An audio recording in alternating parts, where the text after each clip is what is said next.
रात के 11 बजे थे। आयशा के फोन पर एक मैसेज आता है, उसकी बेस्ट फ्रेंड सारा का मैसेज। कल सुबह मुझसे मिलना है, एक जरूरी बात करनी है, प्लीज देर मत करना।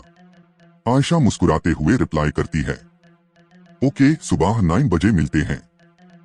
उससे क्या पता ये उन दोनों की आखिरी बात होगी।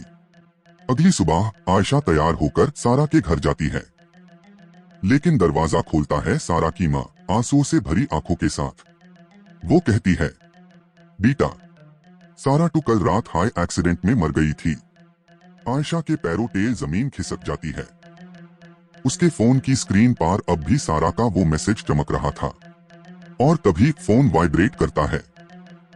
एक नया नोटिफिकेशन आता है, नाम लिखा होता है सारा। मैसेज, मैं तुम्हें वार्न करना चाहती थी, अपना ख्याल रखना।